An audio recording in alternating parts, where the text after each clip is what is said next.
Good morning dear students, welcome to your economics class. Chapter 2 आप लोगों को पढ़ना है sectors of Indian economy. Sectors of Indian economy मतलब भारतीय अर्थव्यवस्था के क्षेत्र। कौन कौन से क्षेत्र हैं जो भारतीय अर्थव्यवस्था के में अपना योगदान निभाते हैं।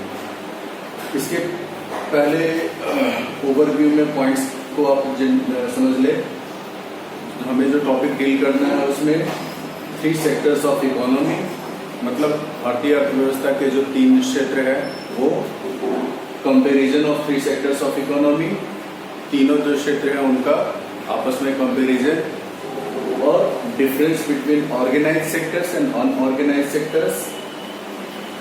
ऑर्गेनाइज्ड और अनऑर्गेनाइज्ड सेक्टर्स का जो आपस में अंतर है, डिफरेंस है, उसको जानेंगे। और फिर क्लासिफिकेशन ऑफ इकोनॉमिक एक्टिविटीज यानी अर्थव्यवस्था आर्थिक गतिविधि के जो क्लासिफिकेशन है, वर्गीकरण है, उसके बारे में जानेंगे।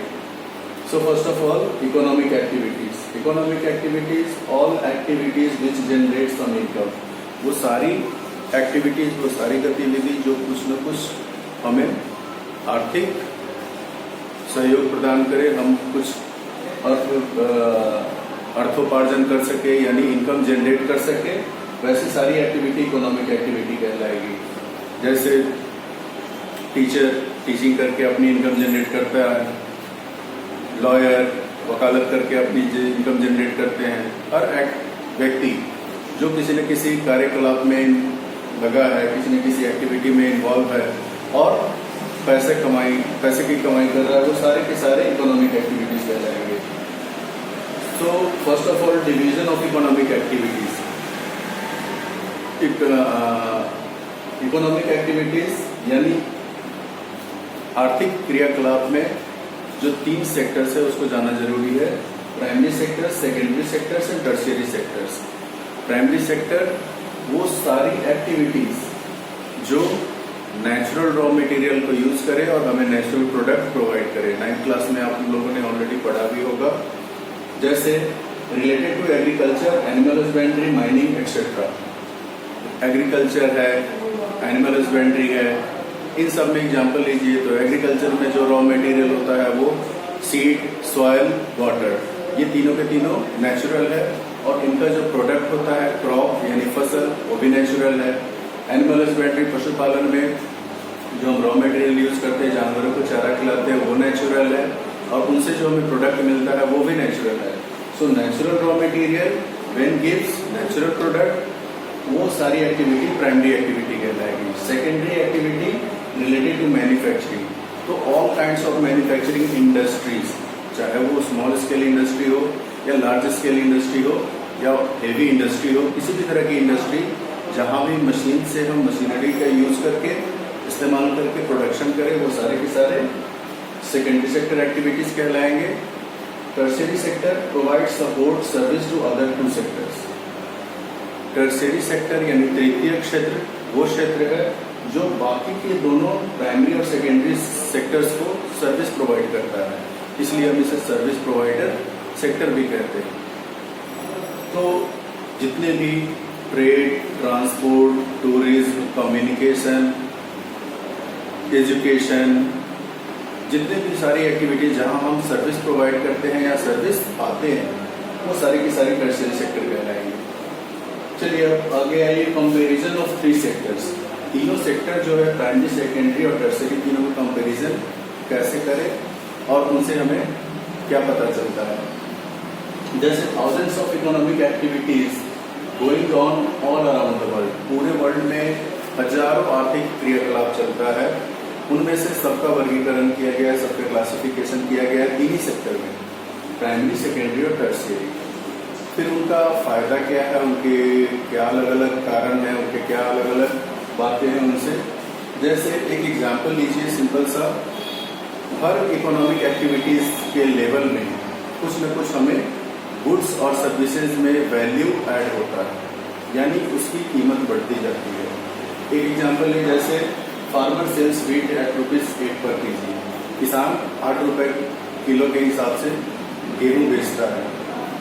फिर मिल ग्राइंड्स एंड सेल्स फ्लोर ₹10 पर केजी, उस गेहूं को मिल, आटा मिल खरीदता है और उसको पीस कर आटे को बेचता है 10 रुपए पर किलो, 10 रुपए किलो के हिसाब से।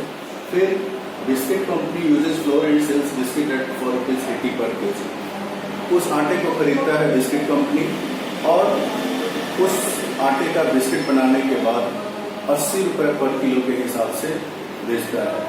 तो यहाँ देखिए, किसान के बाद जब वो मिल में पहुंचा उसकी कीमत बढ़ गई, मिल के बाद फिर वापस जब बिस्किट कंपनी में पहुंचा तो उसकी कीमत और बढ़ती गई। यानी प्राइमरी सेक्टर से जब वो सेकेंडरी सेक्टर में पहुंचा मैन्युफैक्चरिंग में, वहाँ उसकी कीमत बढ़ी।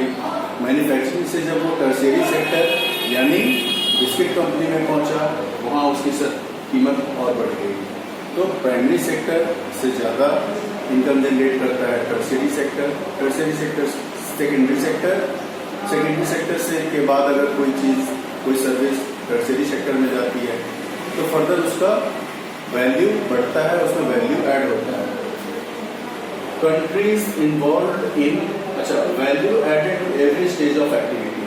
हर एक्टिविटी के जितने भी स्टेज है, एक स्टेज से दूसरे स्टेज में जाने पर उसमें वैल्यू ऐड होता जाता है, उसकी कीमत बढ़ती जाती है।